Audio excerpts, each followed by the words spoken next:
Hi students, today we are going to study from chapter number 10, Sound Waves, Characteristics and Applications, Grade 9 CBSE. Let's study about sound. Sound is an everyday sensory experience that helps us become aware of our surroundings.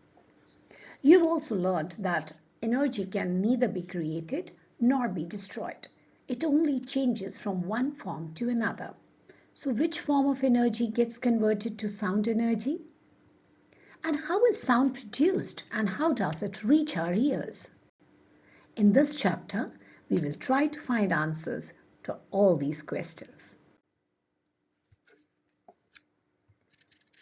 Activity. Let's understand by this activity.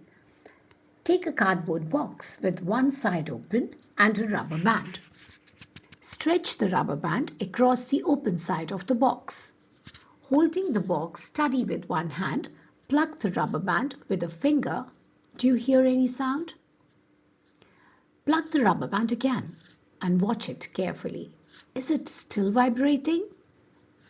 Wait till the rubber band stops vibrating. Do you still hear the sound? Change the tension in the rubber band by stretching it more or loosening it slightly and plugging it each again. Does the sound change? What changes do you notice? Remove the rubber band from the box. Stretch it between your fingers and pluck it near your ear. Is the sound still produced? Is it as loud as it was before? Let's understand. Plucking a stretched rubber band shows how a tighter stretch produces higher pitched sounds. Once the vibration stops, so does the sound. So from this activity, we conclude that sound is produced by vibrations. Vibration refers to the periodic to and fro motion, which we term it as oscillations of an object. Now, next is sound needs a medium to propagate. Let's understand by this experiment. A common experiment shows that sound needs a medium to propagate. If you see here a vacuum bell jar experiment on the screen. An electric bell kept in a bell jar is switched on and the loudness of the sound is noted. Now as air is sucked out from the bell jar using a vacuum pump, the sound becomes fainter. Once a near vacuum is reached, almost no sound can be heard even though the bell can be seen ringing. And when air is let back into the jar, the sound can be heard again and it gradually becomes as loud as it was before. So what have we concluded from the previous experiment? That sound needs medium to propagate. Let's understand the working of this figure. Take a slinky and a marker. Make a mark on a turn of the slinky with the marker. Lay out the slinky horizontally on a table or floor. You ask your friend to hold one side of the slinky while you hold the other end, keeping the slinky slightly stretched. You can even use it with the spring when we use it for the pen or we use it for playing games. So you can use any of the material. Give the slinky at your end a sharp push towards your friend and then quickly pull it back again. Do you observe a disturbance created in the slinky while you are towards your friend? So looking at the figure, children, we understand that now push and pull of the slinky end multiple times in quick succession. So it is moving in this form. So like it comes and it moves. So if you see the figure on the screen, where you find, I'll quickly mark it here. If you see here, they are squeezed. So that is compression. We use the word compression. And when it is far away, the word is called rarefaction. We will be studying more this in detail to understand about sound waves. Piston. We have heard about this word, right? So let us consider a long tube filled with air that has a piston at one end and is open at the other. The piston can be made to oscillate back and forth inside the tube. It goes this way. You can see it on the screen. In point number A, piston not oscillating. That means the average air density in the entire tube, what you see it in figure number 1. B point, forward motion of piston produces a compression. That means compression. That means all the particles are squeezed. In C part, backward motion of piston produces a refraction. That is, there is a gap between the particles. And in D, oscillating produces alternate compressions and rarefactions. So how does it go, children? It's going squeezing it out. It squeezes, it goes out. That's the work of a piston. So what did you notice in the activity piston? Coming back to the figure again. First one, you see that the piston is not oscillating.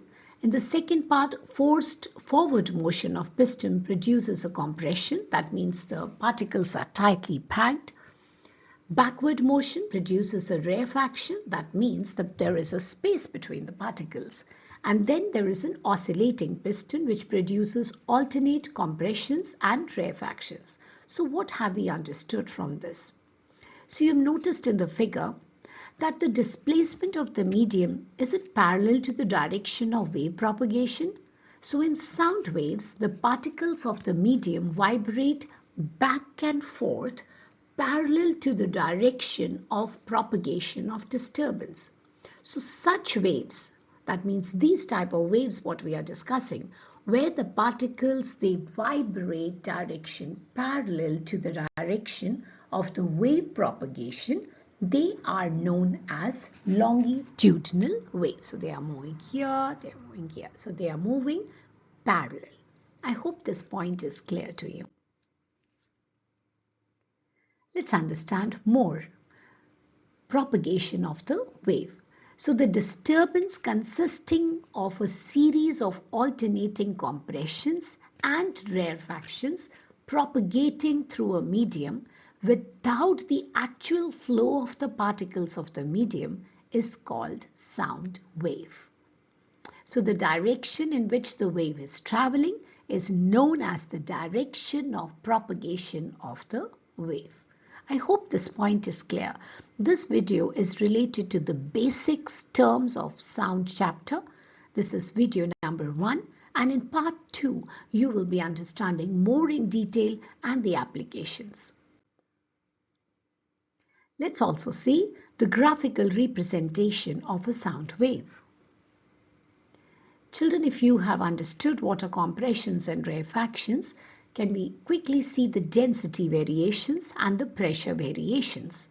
So in the first part, if you see the compressions and rarefactions, which are denoted by capital C, capital R. Again, capital C, capital R. Now you might wonder, how come the C and R is here? So wherever the area, if you find the particles are squeezed, we term it as C. There is a difference between, there is a lot of space between the particles, that is R, that is your rarefaction. Likewise, your graph sometimes it comes out to be when you are, it's like here, which is tightly packed is C, and if there is a gap between the particles, we term it as R. I hope this point is clear to you. Likewise, if you have given in the propagation of wave, we have certain terms which I will be taking in the next video. Likewise, we have a characteristics of a sound wave. When we talk about characteristic of sound wave, we need to come across the words wavelength, frequency, and time period. So wavelength is basically the distance between the two waves. These are the 2 points what you see here, and it is denoted by lambda. We term it as a word, term it as lambda, that is wavelength, which we will be studying in detail. So now next is PHYPHOX. Children, do you know that your phone can perform real physics experiments? Yes, PHYPHOX. PHYPHOX is a simple physics experimental app that can measure your phone's sensors, and you can do a lot of physics experiments. So how to go about it? Step 1. Install the app. If you have your Android phone, you can open the app, go to Google Play Store and search PHYPHOX. For your iPhone, you can open Apple App Store and search PHYPHOX and install the app. Step 2. When you open PHYPHOX, you will see experimental list, sensor categories, graph options.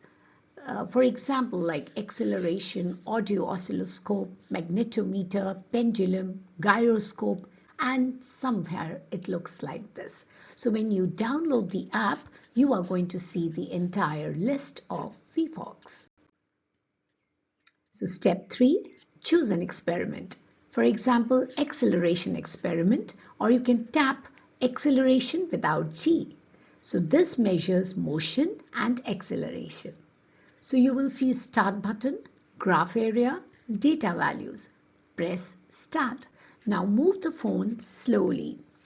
For example, shake gently, move in a straight line, put on a toy car. So you can do any one of this. But remember, don't drop your phone. You have to use it carefully. And it looks like this.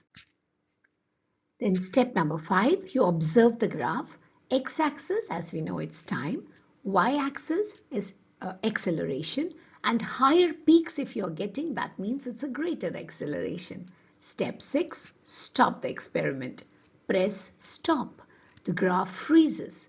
Now you can explain motion, peaks, data values, and real life applications. So that helps easy for you to make other understand and measure any kind of thing. You can measure density, pressure, light, humidity, all this by using your PHYPHOX app. So it looks on the screen like this. So when you will be downloading it, you are going to get PHYPHOX in a listed form. You can even add experiments while you're using PHYPHOX, and then likewise you can note down and take a screenshot or download the data. So I hope students it is clear that physics is not just a theory, it's no longer a theory, and it is all related to practical based. So download PHYPHOX and enjoy, have fun. We'll be seeing you in the next video studying more about sound and related to real life applications. Thank you, take care, and God bless.